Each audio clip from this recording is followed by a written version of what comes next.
Praise the Lord.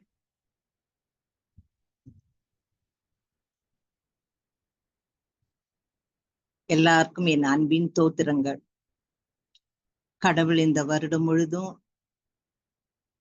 காத்து ஆசீர்வாதத்தை கொடுத்து நம்மளுக்கு உணவு, உடை, இருப்பிடம், போக்குவரத்துல எந்த பிசாசின் செய்கையும் நம்மளை நெருங்காதபடி காத்து இந்த வருடம் முழுவதும் காத்து கடைசி மாதத்துல கொண்டு வந்து சேர்த்திருக்கார். அவருக்கு நம்ம கண்டிப்பாக நன்றி சொல்லணும். ஜெபம் செய்வோம். ஜெபம். எங்களை நேசித்து வழிநடத்த எங்கள் அன்பின் கர்த்தாவே, ஆண்டவர் இந்த காலை நேரத்தை கொடுத்த தயவுக்காக உமக்கு நன்றி செலுத்துகிறோம். ஆண்டவரே, அடியாள் கொடுத்த இந்த வாய்ப்புக்காக உமக்கு நன்றி செலுத்துகிறோம். ஆசீர்வதியும் வழிநடத்தும் நீர் பேசும் ஐயா. இயேசுவின் மூலம் வேண்டிக் கொள்கிறோம் பிதாவே. ஆமென்.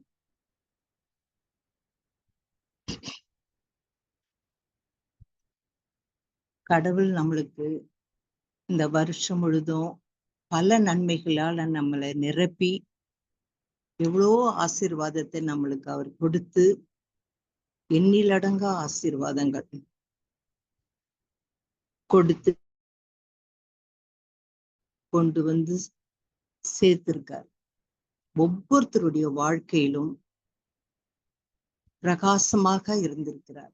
ஒவ்வொருத்தருடைய வாழ்க்கையும் பிரகாசமாக இருந்திருக்கு. அவர் நமக்கு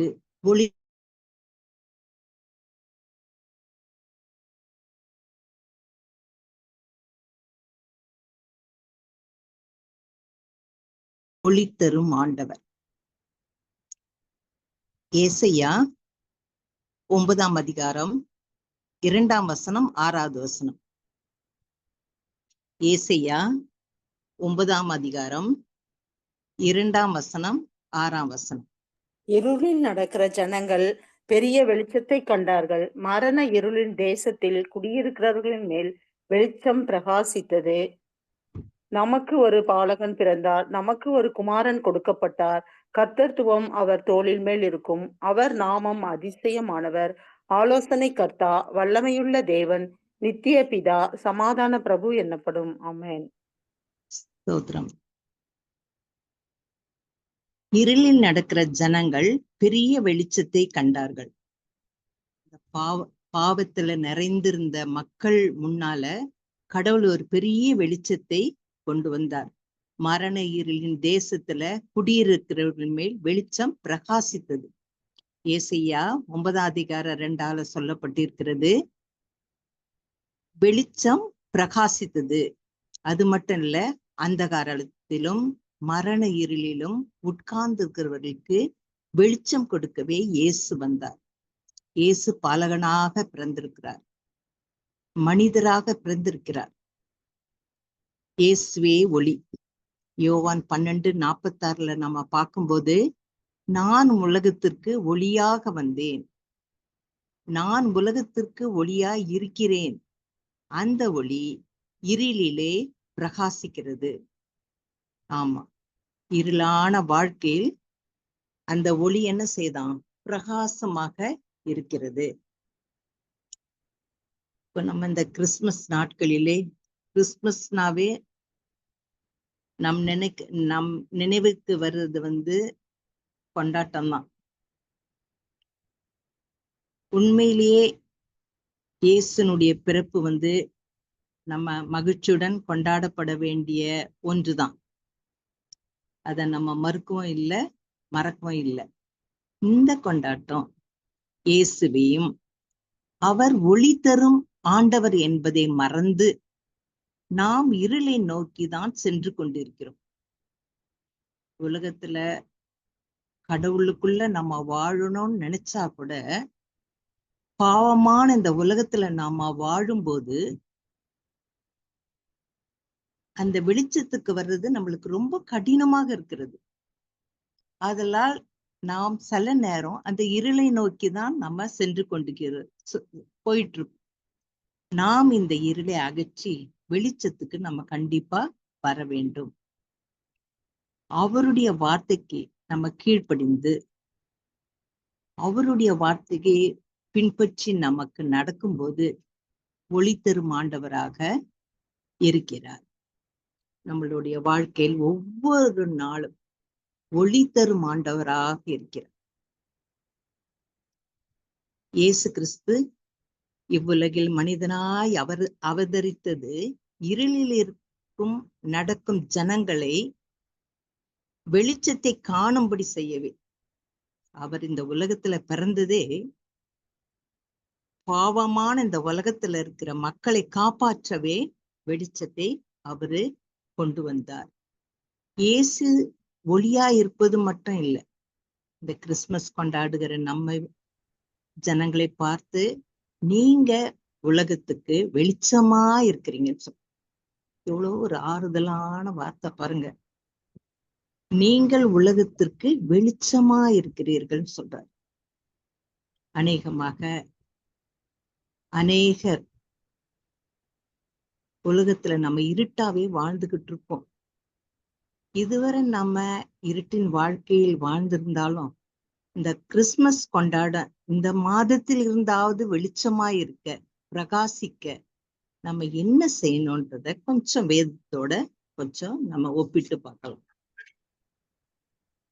நாம் ஒளியை பெற்று பிரகாசமான வாழ்க்கையை நடத்த வேண்டுமாண்டால் இருளிலிருந்து வெளியே வந்து ஒளியை பெற்று பிரகாசமான வாழ்க்கையை நம்ம நடத்த வேண்டும் என்றால் நம்மளுக்கு ஞானம் வேண்டும்.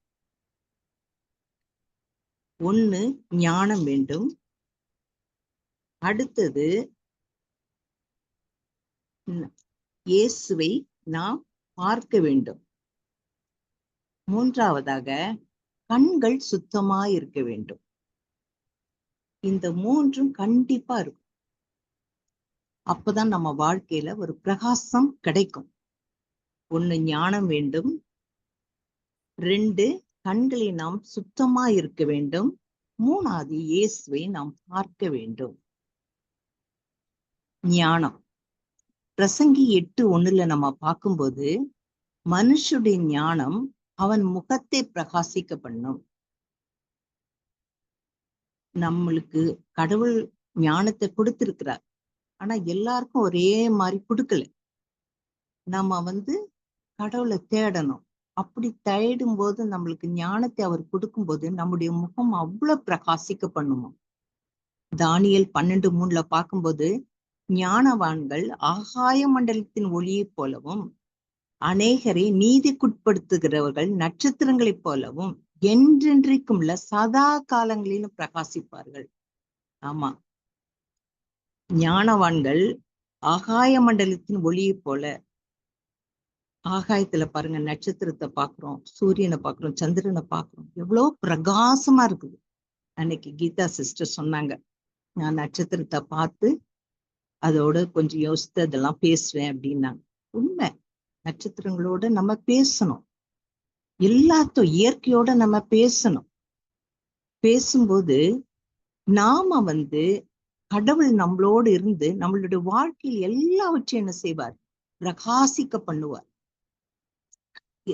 அதாவது நினைச்சதையே நினைச்சு கவலைப்பட்டுக்கிட்டு அந்த மாதிரி இருக்கக்கூடாது. நம்மளுக்கு கொடுக்கப்பட்ட வேலையை செய்யும் போது கடவுள் நம்மளோட இருப்பார். ஒரு நாள் நம்மளை விட்டு விலகவே மாட்டார்.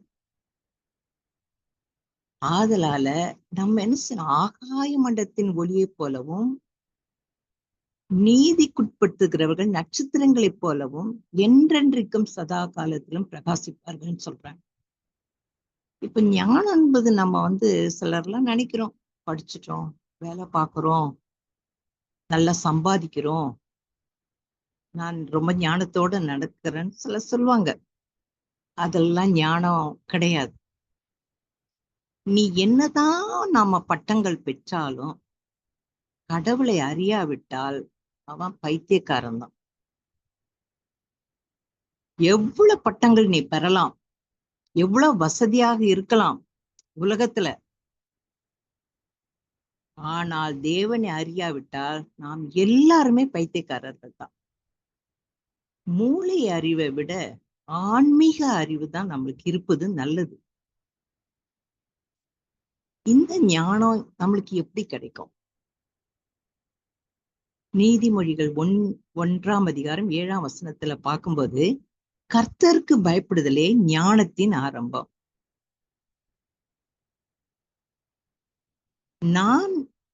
நாம் ஞானத்தை பெற்றுக்கொள்ளணும்னா முதலாவது கடவுளுக்கு நம்ம பயப்படணும். அடுத்தது நீதிமான்களாய் வாழணும். கடவுளுக்கு பயப்பட வேண்டும். யோபு 28:28 பார்க்கும்போது ஆண்டவருக்கு பயப்படுவது ஞானம். ஆமா, கடவுளுக்கு நம்ம பயந்து நடக்கணும். நம்ம கடவுளுக்கு பயந்து நடப்பது கொஞ்சம் கிடையாது. வழி தவறிடணும். பயப்படணும். அவருக்கு பயந்து நடக்கும்போது எல்லா காரியத்திலும் என் மக பயப்படுறா, என் மக பயப்படுறா, அவ பக்கத்திலேயே நான் இருக்கணும்னு நினைச்சு கடவுள் எப்போ என்ன செய்வாரு, நம்மளுக்கு அந்த ஞானத்தை கொடுத்து நம்ம பக்கத்திலேயே இருப்பார். அப்படி நம்ம கடவுளுக்கு பயந்து வாழும்போது ஞானத்தை கண்டிப்பாக நம்ம பெற்றுக்கொள்வோம். நீதிமான்களாய் வாழ வேண்டும். நீதிமொழிகள் 2:7 பார்க்கும்போது நீதிமான்களுக்குன்னு மெஞ்ஞானத்தை வைத்திருக்கிறார். நம்ம நீதிமான்களை பத்தி போன மாசம் ஏதோ பார்த்தோம். டார்த்தி சிஸ்டர் கூட எடுத்தாங்க.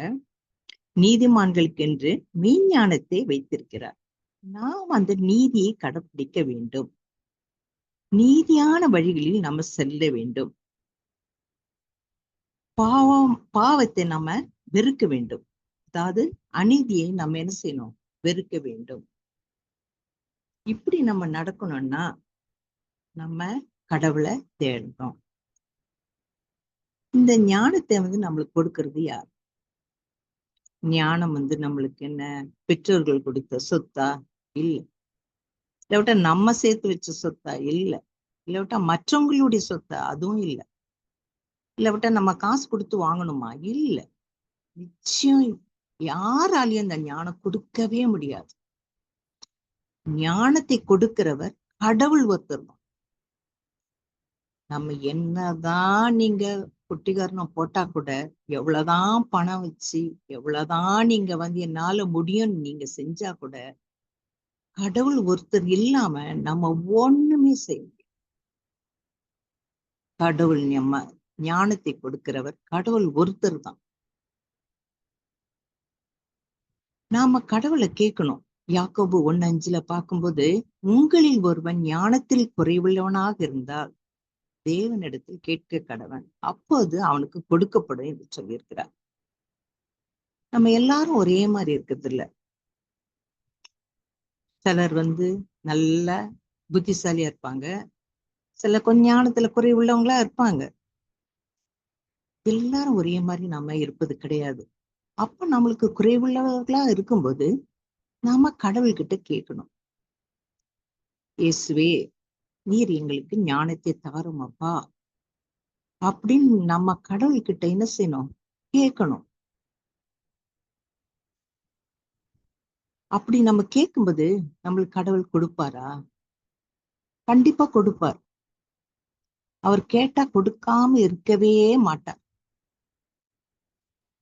நீங்க நம்ம என்ன கேட்டாலும் சரி, அதுக்கு ரெட்டிப்பா தான் கொடுப்பார். ஆனால் அவர் சொல்படி நம்ம நடக்கணும். வேத வாக்கியப்படி நடக்கணும். மற்றவங்களுக்கு முன்மாதிரியா நம்ம நடக்கணும். மற்றவருக்கு நம்ம ஒளி தரும் விளக்காய் நம்ம இருக்கணும். இப்ப நம்ம கூட எத்தனையோ இடத்துல வேலை பார்க்கிறோம். ஆபீஸ்ல, ஸ்கூல்ஸ்ல, காலேஜஸ்ல, ஹாஸ்பிட்டல்ல வேலை பார்க்கும்போது அங்க சாட்சியா நம்ம இருக்கிறோமா? ஒளி தரும் பிள்ளையாக நம்ம நடந்துக்கிறோமா? நம்ம கிறிஸ்டியன்ஸ் தான் பேரு. ஆனா என்ன செய்யறோம்? ரொம்ப கோவப்படுறோம். பொறுமை இல்லை நம்ம கிட்ட, நேர்மை இல்லை. அப்படி இருக்கும்போது ஒரு ஹிந்து என்ன சொல்றாங்க, ஏன் அவங்க அப்படி இருக்காங்க? கிறிஸ்டின் தானே, ஒரு தாழ்மை இல்லையே அவங்க கிட்ட, ஒரு நேர்மை இல்லையே, இப்படி பேசுறாங்களே அப்படின்னு தான் சொல்லுவாங்க. அப்ப நம்ம என்ன செய்யணும்? கடவுள்கிட்ட கேட்கணும். சாமி, எனக்கு நல்ல ஞானத்தை தாரும் அப்படின்னு நம்ம கேட்கும்போது கண்டிப்பா கடவுள் நம்மளுக்கு கொடுப்பார். நாம விசுவாசம் உள்ளவராய் ஜெபத்துல நம்ம எவைகளெல்லாம் நம்ம கேட்போமோ எல்லாத்தையும் நம்மளுக்கு கடவுள் கொடுப்பார். விசுவாசமா இருக்கணும், பொறுமையா இருக்கணும், தாழ்மையா இருக்கணும். இருக்கும்போது கண்டிப்பா நம்மளுக்கு தருவார். நம்ம வேலை பார்க்குற இடத்துல முன்மாதிரியா நடந்துக்கணும், அந்த பொறுமை அங்க இருக்கணும். அப்பதான் சொல்லுவாங்க, ஓ இது கிறிஸ்டின் பிள்ளையா, இவ்வளவு பொறுமையா இருக்குதே, இவ்வளவு தாழ்மையா இருக்குதே, இவ்வளவு நேர்மையா இருக்குதே, இந்த பிள்ளை இவ்வளவு அழகா வேலை செய்யுதுன்னு சொல்லிட்டு நம்ம முன்மாதிரியா இருக்கும்போது அவங்களும் என்ன செய்வாங்க, இந்த வழியில நம்மளும் வருவோம், கடவுளை தேடுவோம்னு சொல்லிட்டு நம்மளோட அவங்க வருவாங்க. அதனால் கடவுள் நம்ம ஞானத்தை கேட்கும்போது கண்டிப்பா நம்மளுக்கு தருவார். ஆனா எப்ப தருவார்னா, விசுவாசமா இருக்கணும், பொறுமையா இருக்கணும், தாழ்மையா இருக்கணும். அப்படி இருக்கும்போது எல்லாவற்றும் நமக்கு என்ன செய்வார் அவரு, ஜெபத்துல நீங்க எவைகளை கேட்பீர்களோ அவைகளை எல்லாவற்றையும் நான் தருவேன் என்று சொல்லுவார். எரேமியா 29:12-13 நம்ம பார்க்கும்போது, நீங்கள் கூடி என்னை தொழுது கொண்டு என்னை நோக்கி விண்ணப்பம் பண்ணுவீர்கள், நான் உங்களுக்கு செவி கொடுப்பேன், உங்கள் முழு இருதயத்தோடும் என்னை தேடீர்களானால் என்னை தேடுகையில் கண்டுபிடிப்பீர்கள், நான் உங்களுக்கு காணப்படுவேன். அது மட்டும் இல்லாம கடவுள் சொல்றாரு, நீங்க எல்லாம் ஜெபிக்கும் போது என்ன முழு இருதயத்தோட தேடுங்க, முழு மனதோட தேடுங்க, விசுவாசத்தோட தேடுங்க. அப்படி தேடினீங்கன்னா கண்டிப்பா நான் அந்த இடத்துல காணப்படுவேன். ஆமா, கண்டிப்பா கடவுள் அந்த இடத்துக்கு நிச்சயமா வருவார், நிச்சயமா வருவார். அதனால நம்ம என்ன செய்யணும், முழு மனதோட முழு இருதயத்தோட நம்ம அவரை தேடணும். இப்ப நம்ம இவ்வளவு பிரசங்கம் கேட்கிறோம், இவ்வளவு கடவுளை தேடுறோம், எல்லாம் பண்றோம். அடுத்த நிமிஷமே நம்ம வீட்டுல ஒரு சின்ன பிரச்சனைனா கோவப்படுறோம், ஒரு தன்மையை நம்ம பேசுறது கிடையாது. அந்த மாதிரி இல்லாதபடி நம்ம எல்லாவற்றிலும் என்ன செய்யணும், ரொம்ப தாழ்மையா முழு இறுதியோட குடும்ப வாழ்க்கையில சரி நம்ம நடக்கும்போது கடவுள் நம்மளுக்கு நம்ம என்ன கேட்கிறோமோ அவற்றை தருவார். நல்ல ஞானத்தை தருவார், சுகத்தை தருவார், பலத்தை தருவார், எல்லாவற்றையும் நம்மளுக்கு தருவார். அப்ப ஞானத்தை கொடுக்கிறவர் நம்மளுக்கு கடவுள். எக்ஸாம்பிள் சாலமன் எடுத்துக்கங்க. சாலமன் ராஜாவாக பொறுப்பேற்றார். அந்த சமயம் ஒரு நாள் கடவுள் என்ன செய்யறார், சாலமனுக்கு தரிசனமானார். என்ன சொல்றார், நீ 1 ராஜாக்கள் 3:5 பார்க்கும்போது, நீ விரும்புகிறது என்னிடத்தில் கேள்ன்றார். அவர் ராஜாவாக்குறாரு, என்னன்னோ கேட்கலாம், ஆனா அவர் என் மனசுல உள்ளதான் கேட்கிறார். நம்மளா இருந்தா என்ன சொல்லுவோம், சாமி எனக்கு இது வேணும், அது வேணும், வீடு வேணும் சாமி, கார் வேணும் சாமி, வசதிகள் வேணும், என் பிள்ளைங்க இப்படி இருக்கணும் அப்படி இருக்கணும் என்று ஒவ்வொருத்தரும் ஒவ்வொரு விதமா கேட்கலாம். ஆனால் சாலமன் கிட்ட, ராஜா கிட்ட சாமி என்ன கேட்கிறார், நீ விரும்புகிறது என்னிடத்தில் கேள். அப்ப சாலமன் ராஜா என்ன கேட்கிறாரு, சொத்து கேட்கல, பணம் கேட்கல, எதுவும் கேட்கல, அடியானுக்கு ஞானமுள்ள இருதயத்தை தாரு சுவாமி, ஞானமுள்ள இருதயத்தை கொடுத்தா போதும் கேட்கிற. சாலமன் கேட்டது வெறும் ஞானமுள்ள இருதயம்தான். ஆனா கடவுள் கொடுத்தது ஞானமுள்ள உணர்வுள்ள இருதயத்தையும் கொடுக்கிறாரு, ஐஸ்வர்யத்தையும் கொடுக்கிறாரு, மகிமையும் கொடுத்து ஆயுசு நாட்களையும் கொடுக்கிறாரு. ஒரு அதிசயம் பாருங்க, கடவுளுக்குள்ள இருக்கும்போது அவருக்கு கீழ்ப்படியும் போது நம்ம ஞானத்தோடு செய்யும் போது ரெட்டிப்பான ஆசீர்வாதங்கள் கொடுக்கிறார். சாலமன் கேட்டது வெறும் ஞானம்தான், ஐஸ்வர்யம், மகிமை, ஆயுசு நாட்கள் எல்லாவற்றையும் கொடுக்கிறார். அப்ப நம்ம கடவுளுக்கு பயந்து நீதிமானா வாழும்போது நாமோ சாலமனை போல ஆண்டவரை நோக்கி ஞானத்தை கேட்கும் போது நிச்சயம் ஆண்டவர் நமக்கு எல்லாவற்றையும் கொடுக்க ஆயத்தமா இருக்கிறார். நம்ம வாழ்க்கை ஒளிமயமான வாழ்க்கையாக மாற்றுவார். இந்த ஒளிமயமான வாழ்க்கையை அடைய வேண்டுமானால் 2வதாக கண்கள் சுத்தமா இருக்க வேண்டும். உன் கண் தெளிவாய் இருந்தால் உன் சரீரம் முழுவதும் வெளிச்சமாய் இருக்கும்னு கடவுள் சொல்றார். மத்தேயு 6:22 உன் கண் தெளிவாய் இருந்தால் உன் சரீரம் முழுவதும் வெளிச்சமாய் இருக்கும். நம்ம கண்ணுக்கு அவ்வளோ முக்கியத்துவம். இது கூட ஏதோ ஒரு மெசேஜ்ல கண்ணை பத்தி நான் சொன்னேன். கண் நம்ம கண் தெளிவா இருக்கணுமா. அந்த கண்ணானது சரீரத்துக்கு நம்மளுக்கு விளக்காய் இருக்கிறது. இப்ப நம்ம கண்ணு கெட்டதா இருந்தா நம்ம சரீரம் முழுவதும் என்ன செய்யுமா, இருளாய் இருக்கும். லூக்கா 11:34-36 பார்க்கும்போது எல்லா பாவங்களுக்கும் இருளின் அந்தகார வாழ்க்கைக்கும் மூல காரணமே கண்ணுதான். எல்லா பாவங்களுக்கும் அந்த கண்ணு செய்யற பாவம் தான். அதுதான் அந்த காலத்துல நமக்கு சொன்னாங்க பொழுது, பெண்கள் தலகுஞ்சு நடக்கணும்னு சொல்லுவாங்க போல இருக்கு. ஏன்னா இப்படி பாக்குறோம், நம்ம பல விதத்துல பாக்குறோம், பாவமான வாழ்க்கையில விழுந்துடும். அந்த மாதிரி விழாதபடி நம்மளுக்கு என்ன செய்யணும், கண்ணு சரீரத்தின் விளக்காய் இருக்க, சுத்தமாய் இருக்க ட்ரை பண்ணும். எல்லா பாவத்துக்கும் இருளுடைய அந்தகார வாழ்க்கைக்கு மூல காரணமே நம்மளுடைய கண்ணுதான். நம்ம பைபிள்லயே எத்தனையோ பேர் பார்க்கிறோம். ஏவாளை எடுத்துக்கோங்க. ஆதியாகமம் 3:6 பார்க்கும்போது அந்த விருட்சம் புசிப்புக்கும் நல்லதும் பார்வைக்கு இன்பமா இருந்தது, புத்தியை தெளிவிக்கிறதற்கு இச்சிக்கப்படத்தக்க விருட்சமும் இருக்கிறது என்று கண்டு. அப்ப அவ கண்ணால பாக்குற அந்த பழம் என்ன செய்யுது, பார்க்க நல்லா இருக்குதான். அப்போ அத பார்த்து புசித்து தான் புருஷனுக்கும் கொடுத்தா. அப்போ முதல் பாவமே கண்கள் தான். நம்ம உலகத்துல முதல் பாவமே அந்த கண்களால தான். அதான் பாருங்க, ஒரு பெண்ணாலதான். அவ அந்த கண்ணால அந்த கடவுள் சொல்லியும் அந்த கனி என்ன செய்கிறா, பாக்குறா.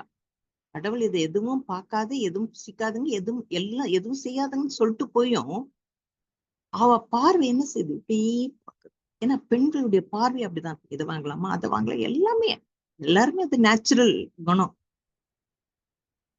அந்த பார்த்ததுனால்தான் அதை கண்டு என்ன செஞ்சா, தானும் புசித்தாள், தன் புருஷனுக்கும் கொடுத்தாள். அதுதான் கண்களால் ஏற்பட்ட முதல் பாவம்.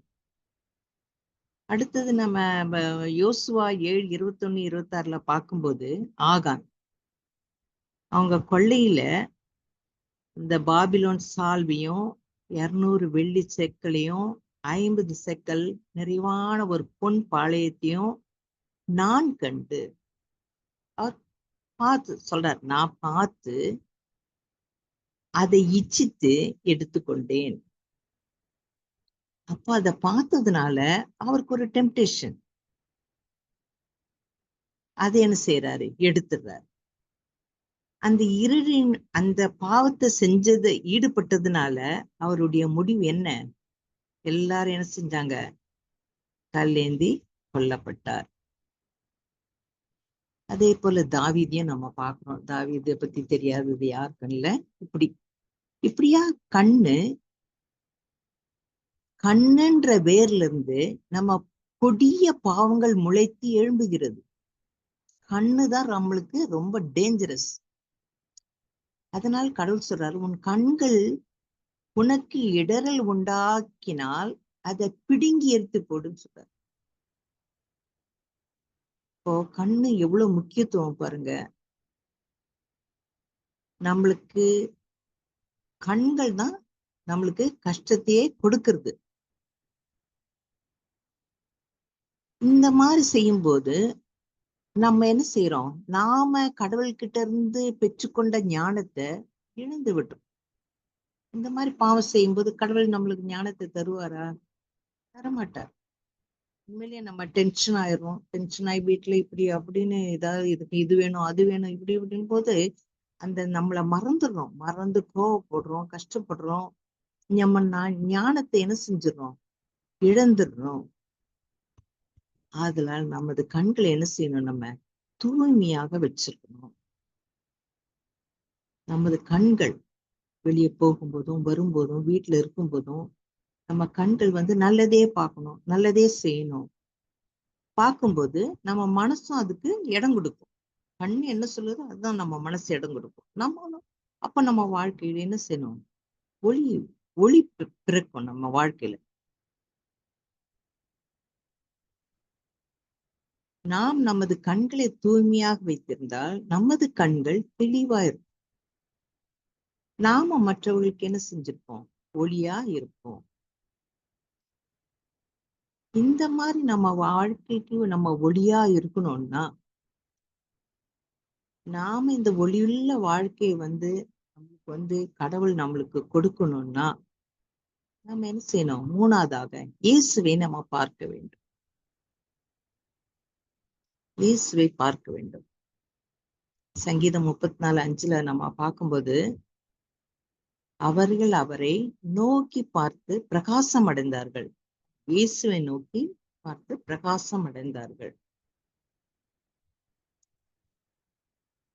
மோசேவை எடுத்துக்கலாம். நம்ம யாத்திராகம் 34:29-30 பார்க்கும்போது, சீனாய் மலையில் 40 நாட்கள் கடவுளோடு இருந்தார் மோசே.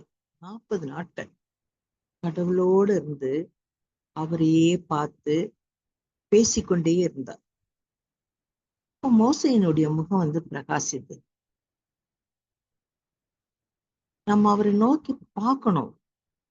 நம்ம எவ்வளவோ வேலைகள்ல நம்ம இன்வால்வ் ஆயிடுறோம், அவரை நோக்கி பார்க்க முடியல.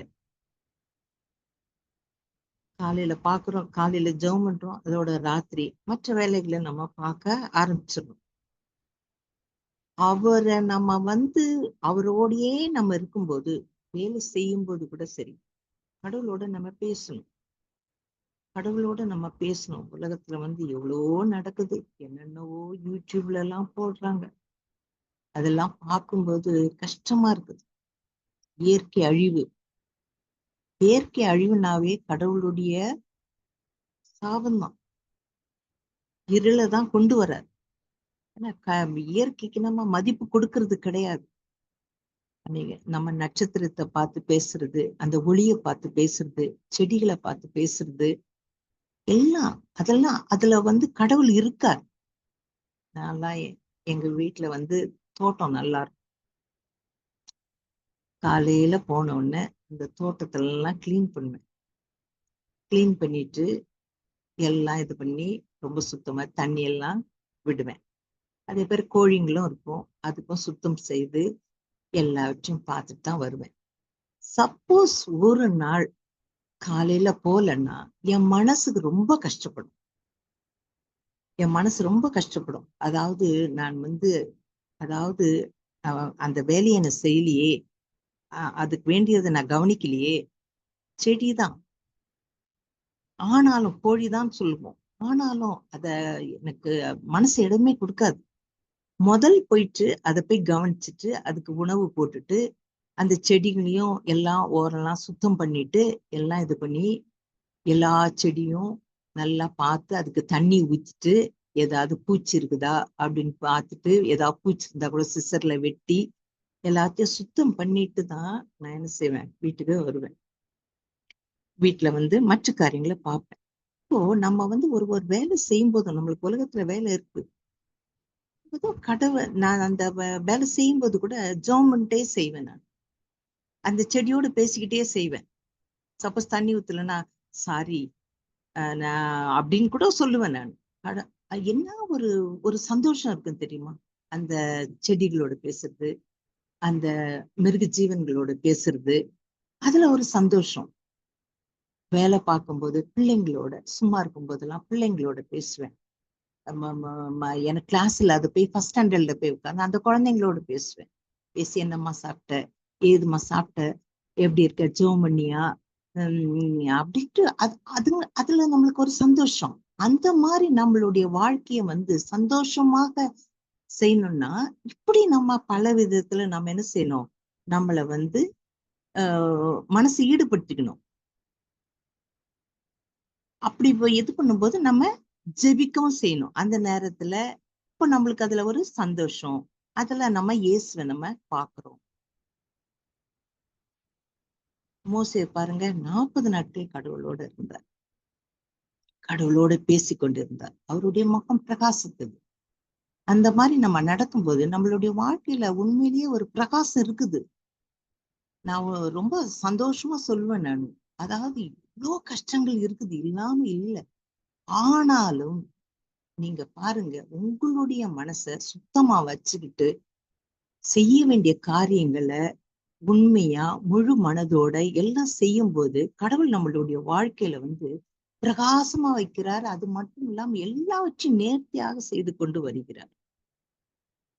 ஸ்தேவான் எடுத்துக்கங்க, அப்போஸ்தலர் 6:5 பார்க்கும்போது அவருடைய விரோதிகள் விசுவாசத்திலும் வல்லமையிலும் நிறைஞ்சுதான் இருந்தார். பெரிய அற்புதங்கள்லாம் செஞ்சார் ஸ்தேவான். அவங்க விரோதிங்க பார்த்துக்கிட்டே இருக்கிறாங்க. யாரு? ஸ்தேவானுடைய முகம் வந்து பிரகாசம் அடைந்தது.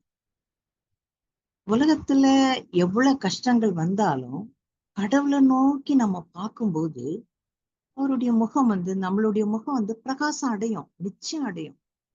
என்ன இன்னும் கூட சொல்லுவாங்க எல்லாரும், என்ன மிஸ் இவ்வளவு வயசாகுது உங்களுக்கு, இன்னும் இப்படி இருக்கீங்களே, ஆக்டிவா இருக்கீங்களே. என் ஹஸ்பண்டே சில நேரம் திட்டுவாங்க, இன்னும் இப்படி துருன்னு இருக்கீ, இந்த வேலை செய்யற அந்த வேலை செய்யற, ஒரு இடத்துல உட்காரவே மாட்டியாங்க. என்னுடைய வேலையில என்ன செஞ்சுக்கிட்டே கடவுளை நினைச்சுட்டே இருப்பேன். நான் நினைச்சுட்டே இருக்கும்போது கடவுள் வந்து ரொம்ப அற்புதமா நடத்துறாருமா, ரொம்ப அதிசயமா நடத்துறாரு. போராட்டங்கள் இருக்கதான் செய்யுது, அதை நினைச்சுட்டே உட்காராதுங்கன்ற நான். ஐயோ எனக்கு இந்த கஷ்டம், என் ஹஸ்பண்ட் திட்டினாங்களே, எங்க சிஸ்டர்லா திட்டினாலே, எங்க மாமியார் திட்டினாங்களே, வீட்டுல இந்த கஷ்டம் இருக்குதே, இந்த பண கஷ்டம் இருக்குது, நினைக்கவே நினைக்காதுங்க. போங்க, அந்த மன கஷ்டம் இருக்கும்போது போங்க, ஒரு தோட்டத்துக்கு போங்க, ஒரு செடியை வளங்க, அது கூட பேசுங்க, ஒரு மிருக ஜீவன்களோட பேசுங்க. அதுகளோட பேசுறது, அந்த இயற்கையோட பேசுறதுக்கு நம்ம கடவுளோட பேசுற மாதிரி. கடவுள் எல்லாவற்றையும் விரும்புகிறார். அப்ப ஸ்தேவானை பாருங்க, அவங்க விரோதிகள் அவ்வளவு பேர், அவங்க முன்னாடியே கடவுள் என்ன செய்யறார், அவருடைய முகம் வந்து பிரகாசம் அடைந்தது அந்த விரோதிகள் பாக்குறாங்க. சில சமயம் நாம வந்து ஆண்டவரை பார்க்காமல் அழிவை நோக்கி பார்த்துட்டு இருளின் வாழ்க்கைக்கு சென்று நாம அழிந்து விடுகிறோம். அது காரணமே கண்ணுதான். எசபெல் எடுங்க, ஜன்னல் வழியா எட்டி பார்த்தா, கண்களுக்கு என்ன செய்யறா, மையிட்டு ஜன்னல் வழியா எட்டி பாக்குறா. அவளுடைய முடிவு என்ன? அழிவு, மரணம் தான். அவளை ராஜா என்ன பண்றாரு, தள்ளுங்கள்ன்றார். அப்படியே கீழே தள்ளி கீழே விழுந்து பரிதாபமாக இறந்து போறாங்க. ஆக நாம் வந்து நமது கண்கள் பார்வை ஆண்டவருக்கு நேராக பார்க்காம வேறு பக்கமாய் அழிவை நோக்கி பார்த்தால் நாம் பிரகாசிக்க மாட்டோம். நாம் நமது கண்களை பார்வையை ஆண்டவருக்கு நேராக பார்க்காமல் வேறு பக்கமாய் அழிவை நோக்கி பார்த்தால் நாம் பிரகாசிக்கவே மாட்டோம். ஆண்டவரை நோக்கி பார்க்கணும், ஆண்டவரை நோக்கி நம்ம பார்க்கணும். நாம் செய்யற ஒவ்வொரு காரியங்கள் வெறும் பைபிள் பாஸ்து ஜெபம்ன்ட்டு ஜபத்திலேயே இருந்து அப்படி சொல்லல. நாம் செய்யற ஒவ்வொரு காரியங்கள், நம்மளுக்கு கடவுள் கொடுக்கப்பட்ட ஒவ்வொரு காரியங்கள், குடும்பம் கொடுத்திருக்கார், கணவர் கொடுத்திருக்கார், பிள்ளைங்களை கொடுத்திருக்கார், செய்யற கடமைகளை செய்யறோமா. நாம் இந்த ஒரு சாட்சியா சொன்ன ஒரு பிள்ளைய பத்தி கூட அவ்வளவு அழகா ஜெபிப்பா, எந்த நேரம் ஜபத்துல இருப்பா, எந்த நேரமும் எங்க பக்கத்து வீட்டுலதான், எப்ப போனாலும் பைபிள் வச்சுட்டு ஜெபம் பண்ணிக்கிட்டே தான் இருப்பா. ஆனா பிள்ளைங்க வந்து, அம்மா நானு காலேஜுக்கு போறேம்மா, எனக்கு சாப்பாடுன்னா உடனே கையில ஒரு 10-15 ரூபா கொடுத்துட்டு போய் சாப்பிட்டு போ, நான் ஜெபம் பண்ணிட்டு இருக்கேன் அப்படின்வாங்க. அதே மாதிரி கணவர் கேட்டாலும், நான் சாப்பாடு செய்யல, நாங்க காசு போங்க அப்படின்னு சொல்லுவாங்க அவங்க. நான் எத்தனாவது அவங்க கிட்ட சொல்லியிருக்கேன், ஏன் இப்படி இருக்கீங்க, கடவுள் கொடுத்த வாழ்க்கை, கடவுள் வந்து எந்த நேரம் உங்களை வந்து இப்படி செய்ய சொல்ல, கடவுள் கொடுத்ததை நம்ம செய்யணும். கணவர் கொடுத்திருக்கார், பிள்ளைங்களை கொடுத்திருக்கார், அவங்களுக்கு வேண்டிய கடமைகளை நம்ம செய்யணும். வீட்டு வேலைகளை செய்யணும், வெளியில கடவுள் வேலையை கொடுத்தா அதுவும் நம்ம செய்யணும், குடும்பத்தை பாக்குறது தான் நம்மளுடைய குடும்ப வாழ்க்கை. கடவுளை தேடணும். இப்படி செஞ்சாவே கடவுள் நம்மளோட வருவாருன்னு நான் அவங்க கிட்ட சொல்லியிருக்கேன். அவங்க வந்து இல்ல ஜபம் தான் எனக்கு முக்கியம், ஜபத்திலேயே தான் இருப்பேன் அப்படின்வாங்க. கடைசியில பாருங்க, அவங்க ஹஸ்பண்டே இறந்து போயிட்டாங்க, அவங்க பிள்ளைங்க தாறுமாறா போயிட்டாங்க. இப்போ அவங்க வந்து தனிமையில கிடக்கு, ஒவ்வொருத்தர் வீட்டுல போயிட்டு தனிமையில கிடக்குறாங்க. நான் அப்போ யோசிப்பேன், அவ்வளவு ஜெபம் பண்ணாங்களே அப்படின்னு யோசிப்பேன். நான் ஜெபம் பண்ண கொடுத்த கடமைகளை செய்யல, அவருடைய வார்த்தைகளுக்கு கீழ்ப்படியில, கீழ்ப்படியாததுனால்தான் இந்த இது. நம்ம கடவுளுக்கு அடுத்தபடி கணவருக்கு கீழ்ப்படியும், கணவருக்கு கீழ்ப்படியும். கணவருக்கு கீழ்ப்படியும் போது வாழ்க்கையில எவ்வளவோ பிரச்சனைகள் இல்லைன்னு இல்லை, எல்லாருக்கும் ஒவ்வொரு பிரச்சனைகள். ஆனாலும் நம்ம கணவருக்கு கீழ்ப்படிந்து நடக்கும்போது நிச்சயமாக கடவுள் என்ன செய்வார், நம்மள வாழ்க்கையில பிரகாசிக்க பண்ணுவார். ஆண்டவரை நோக்கி நம்ம பார்க்க வேண்டும். மற்ற பக்கம் வேறு பக்கமா நம்ம பார்த்தோம்னா அழிவைதான் நோக்கி நம்ம பார்க்க நேரிடும், பிரகாசிக்கவும் மாட்டோம். எக்ஸாம்பிள் பாருங்க, பாரசீக மன்னன் சைரஸ் என்ன பண்றாரு, தன்னிடம் அந்த தோற்ற அரசனை பார்த்து கேட்கிறார், சில கேள்விங்கள்லாம் கேட்கிறாரு. அரசன் கேட்கிறாரு, உன் மகனை விடுதலை செய்தா நீ எனக்கு என்ன தருவேன்னு கேட்க. அவர் சொல்றாரு, என் ராஜ்யத்துல பாதி உங்களுக்கு நான் தருவேன் ராஜா அப்படின்றாரு. அப்ப உன்னை விடுதலை செய்தா நீ என்ன தருவேன்னு கேட்கிறாரு. என் ராஜ்யம் பூராவையும் நான் தந்துருவேன் அப்படின்றாரு. உன் மனைவியை விடுதலை செஞ்சா என்ன தருவேன்னு கேட்கிறாரு. என் உயிரையே தருவேன் அப்படின்னு சொல்றாரு. உடனே அரசன் என்ன பண்றாரு, உங்களை எல்லாரையும் என்ன செய்யறாரு, விடுதலை செய்யறார். இந்த தோற்ற அரசர் தன் மனைவி மகனோடு வெளியே வரும்போது தன் மனைவியை பார்த்து கேட்கிறார், சைரஸ் அரசன் எவ்வளவு அழகு இல்ல, என்ன தோற்றம் பார்த்தாயா அப்படின்னு கேட்கிறார். என்ன கேட்கிறாரு அவரு, தன் மனைவியை பார்த்து சைரஸ் நகன் எவ்வளவு அழகு, அவரு தோற்றத்தை நீ பார்த்தாயான்னு கேட்கிறார். அதற்கு அவங்க மனைவி சொல்றாங்க, நான் அவரை பார்க்கல அப்படின்ற. உடனே இவர் கேட்கிறார், என்ன ஆச்சரியம், உன் கண்கள் அப்ப எங்க போயிடுச்சு அப்படின்னு கேட்கிறார். எனக்காக தான் உயிரையே கொடுப்பேன்னு சொன்னீங்களே, என் கணவரை தான் நோக்கி கொண்டு இருந்தேன்னு சொல்ற. எனக்காக உயிரே கொடுப்பேன் ராஜா கிட்ட நீங்க சொல்லிட்டு இருந்தீங்க இல்லையா, அவருடைய என் கணவருடைய கண்களை தான் நான் பார்த்துக்கிட்டு இருந்தேன் அப்படின்னு சொல்ல. எவ்வளவு ஆச்சரியம் பாருங்க. அப்போ அந்த கண்கள் வந்து சில நேரம் நம்ம வெளியில பழகும்போது போகும்போது எவ்வளவு டிஸ்டர்பன்ஸ், ஆனா கடவுளை தேடி அவரை நோக்கி நம்ம பார்க்கும்போது நம்மளுக்கு கடவுள் என்ன செய்யற, அதுல இருந்து ஒரு விடுதலை கொடுக்கும், நம்மளுடைய வாழ்க்கைய பிரகாசமான வாழ்க்கை கொடுக்கிறார்.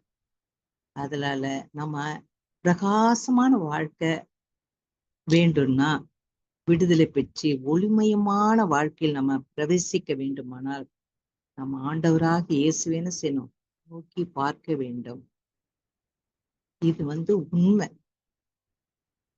நாம் நம் வாழ்க்கையில் ஒளிமயமான வாழ்க்கை வாழ வேண்டும் என்றால் கண்டிப்பாக நாம் என்ன செய்யணும், கடவுளை என்ன செய்யணும், நம்ம நோக்கி பார்க்க வேண்டும். உலகத்துல வந்து எவ்வளவு பாடுகள் இருக்குது, நாம் அவரை நோக்கி பார்க்கும்போது அவர்கள் நம்ம இந்த இருட்டை அகற்றி, அதாவது பாவமான உலகத்திலிருந்து நம்மளை அகற்றி வெளிச்சத்துக்கு செல்ல நம்மளை என்ன செய்யறார், ஆயத்தமா இருக்கிறார். மக எப்ப அந்த இருட்டை விட்டு வெளியே வருவா அப்படின்னு சொல்லி நம்மளை ஒரு பிரகாசமான வாழ்க்கை வெளிச்சத்துக்கு கொண்டு வர அவர் ஆயத்தமா இருக்கிறாராம். இந்த பிறப்பின் நாட்களில் அதை தான் எதிர்பார்க்கிறார். இந்த பிரகாசமான வாழ்க்கை நம்ம வாழணும்னா கடவுளுக்கு பயந்து நம்ம நடக்கணும். அது மட்டும் இல்லாம நீதியின் பாதையில் நடக்கணும். நீதியின் பாதையில் நடக்கும்போது கடவுள் நம்மோட இருப்பார். உலக பிரகாரமான பணத்துக்கு சொத்துக்கு ஆசைப்படாமல் நம் கண்கள் சுத்தமா இருக்கும். நம் கண்கள் சுத்தமா இருக்கணும். பெண்களாகிய நமக்கு நம் கண்கள் ரொம்ப சுத்தமா இருக்கணும். என்னுடைய வாழ்க்கையில உங்களுக்கு எத்தனையோ சொல்லியிருக்கேன். நான் எதுலயுமே ஒரு அக்கம் பக்கம் வீட்டுக்கு கூட போக மாட்டேன். வேலைக்கு போற வரைக்கும் ஆஃப்டர் ரிட்டையர்மெண்ட் வீட்டுல தான் ஃபுல். காலையில ஜெபிப்போம், நாங்க 2 பேரும் உட்கார்ந்து ஜெபிப்போம். அவங்க எல்லாம் தூங்கினா கூட எங்களுக்கு எவ்வளவு சொல்லி பார்த்துட்டோம், கேட்கல. சரி, நம்ம ஜெபிப்போம், ஜெபம் பண்ணுவோம், 2 பேரும் ஜெபம் பண்ணுவோம். அவங்க ஊழிய பாதையில அவங்க அந்த கம்ப்யூட்டர்ல உட்கார்ந்து அவங்க செய்வாங்க. நான் என்னுடைய கடமைகளை, கடவுள் எனக்கு கொடுத்திருக்கிற கணவனுக்கு வேண்டியது, பிள்ளைகளுக்கு வேண்டியது எல்லாவற்றும், ஒரு வேலைக்கு கூட ஆள் வச்சுக்க மாட்டேன். பெரிய வீடுதான், அவ்வளவு சுத்தம் பண்ணுவேன், எல்லாத்தையும் செய்வேன். அப்போ நம்ம கண் இப்ப என்ன செய்வோம், சும்மா இருந்தானா பக்கத்து வீட்டுல போய் கொஞ்சம் கதை பேசலாம், இல்லாட்ட வெளியில உட்காந்து வெளியில போலாம். அந்த கண்கள் இப்படி மற்ற இதை பார்க்கும்போது என்ன செய்யுது, சுத்தமா இருக்கிறது இல்ல, தப்புதான் நம்ம செய்யறோம். அப்படி நம்ம செய்யும்போது கண்கள் என்ன சுத்தமா நம்மள கடவுள் என்ன செய்வாரு, நம்மளை காத்து கொள்வார். அப்ப நம்ம கண்கள் சுத்தமா இருக்கும்போது அது மட்டும் இல்லாம கடவுளை நம்ம விசுவாசத்தோட, கடவுளை கண்களும் சுத்தமா இருக்கணும், அட் த சேம் டைம் கடவுளை நம்ம என்ன செய்யணும், விசுவாசத்தோடும் முழு இருதயத்தோடும் தேடும்போது மோசேயை போல, சேவானை போல நம்ம என்ன செய்வார், கடவுளை அருமையா நடத்துவோம். நம்ம கடவுளை பார்க்கும்போது நம்ம குடும்ப வாழ்க்கையில நமக்கு தேவையான சில பண்புகளையும் நம்மளுக்கு தருவார். நிறைய பண்புகள் நம்மளுக்கு, பெண்களுக்கு நம்மளுக்கு ரொம்ப சிலதெல்லாம் தேவை இருக்கு. பொறுமை, தாழ்மை, நேர்மை, ஒற்றுமை, சிக்கனம் ஆகிய எல்லா பண்புகளையும் கொடுத்து நம்ம வாழ்க்கைக்கு கஷ்டன்ற இருட்டை அகற்றி செழிப்பான வாழ்க்கையை கொடுத்து உங்களுக்கு வெளிச்சத்திற்கு கண்டிப்பாக நம்மை கொண்டு வருவார். அதனால் உலகத்தின் பாடுகளை நம்ம என்ன செய்யக்கூடாது, எதை பத்தியும் கவலைப்படக்கூடாது. நம்மளுக்கு என்ன செய்யற, ஒளி கொடுக்கிற தேவனாக இருக்கிறார். கடவுள் என்ன செய்யறார், ஒளி கொடுக்கும் தேவனாக, பாலகனாக உலகத்தில் என்ன செஞ்சிருக்காரு, பிறந்திருக்கிறார். அதனால நம்ம எதை பத்தியுமே கவலைப்படாது. கடவுள் நம்மளுக்காக உலகத்துக்கு வந்தார், மனிதனாக பிறந்தார், பாடுகளை அனுபவித்தார். அது மட்டும் இல்ல, நமக்காக உயிரையே தந்து எல்லாருக்கும் பயன்படும் ஒளியாக உலகத்திற்கு வந்தார். நாம என்ன செய்யணும், மற்றவருக்கு பயன்படும் மாதிரி ஒளியாக நம்ம வாழ கடவுள்கிட்ட நம்ம கேட்கணும். மற்றவங்களுக்கு ஒளி தரும் மகளாக நம்ம வாழ கற்றுக் கொடுக்கணும். நம்ம அக்கா சிலரை பார்ப்போம், நம்ம வீட்டுக்கு வர்றவங்க கிட்ட கடவுளை பத்தி சொல்லணும், நல்லதே சொல்லுங்க. சிலர்லாம் குடும்பம், பக்கத்து வீட்டுல அக்கத்து வீட்டுலாம் குடும்பத்தின் கதையை சிலர் சொல்லும் போது நம்ம என்ன செய்யணும், நன்மையான காரியங்கள் சொல்லுவோம், அவங்களுக்கு ஒளியாக இருக்கணும். நம்ம நல்லதே சொல்லும் போது அப்படியா அப்படின்னு அவங்களும் மாறுவாங்க. இந்த ஊழிய பாதையில நம்ம வெறும் வேதம் பைபிள் வாசித்து அப்படி இல்லை, மற்ற காரியங்களும் நல்ல காரியங்கள் நம்ம அவங்களுக்கு சொல்லணும். அப்படி இருக்கும்போது கடவுள் நம்மளுக்கு ஒளி தரும் வாழ்க்கையை நம்மளுக்கு தருவார். நம்மளும் மற்றவங்களுக்கு பயன்படும் வழியாக வாழ கடவுள் நம்மளுக்கு என்ன செய்வார், அருள் செய்வார். ஜபம் செய்வோம். ஜபம். எங்களை நேசித்து வழிநடத்த எங்கள் அன்பின் கர்த்தாவே, ஆண்டவரே சுவாமி, நீர் கொடுத்த மெசேஜுக்காக உங்களுக்கு ஸ்தோத்திரம் ஆண்டவரே. ஆண்டவரே சுவாமி, இந்த வருடம் முழுவதும் எங்களை காத்து கடைசி மாதத்திலே நாங்கள் இருக்கிறோம் கர்த்தாவே. ஆண்டவரே, நீர் எங்களுக்கு ஒளி தரும் ஆண்டவராக இருந்ததற்காக உங்களுக்கு ஸ்தோத்திரம் ஆண்டவரே. ஆண்டவரே, இந்த வருடம் முழுவதும் கர்த்தாவே, நீர் எங்களுக்கு பிரகாசமான வாழ்க்கையை கொடுத்ததற்காக உமக்கு ஸ்தோத்திரம் ஆண்டவரே. வாழ்க்கையில் கர்த்தாவே, நீர் கொடுத்த எல்லா ஆசீர்வாதங்கள், உணவு, உடை, இருப்பிடம் எல்லாவற்றும் நீர் கொடுத்த தயவுக்காக உமக்கு நன்றி கர்த்தாவே. ஆண்டவரே, உமக்கு பயந்து கர்த்தாவே நீதியின் பாதையில நடக்க ஆண்டவரே சுவாமி, அப்பா, நீர் எங்களை வழிநடத்த போவதற்காக ஸ்தோத்திரம் ஆண்டவரே. ஆண்டவரே, எங்கள் கண்கள் கர்த்தாவே சுத்தமாய் இருக்க ஆண்டவரே சுவாமி, நீர் எங்களை ஆயத்தப்படுத்த போவதற்காக உமக்கு ஸ்தோத்திரம் ஆண்டவரே. முழு இருதயத்தோட கர்த்தாவே, முழு விசுவாசத்தோட ஆண்டவரே சுவாமி, நாங்கள் கர்த்தாவே மோசையை போல, ஸ்தேவானை போல எங்களை நடத்த வேண்டுமா வேண்டிக் கொள்கிறேன் கர்த்தாவே.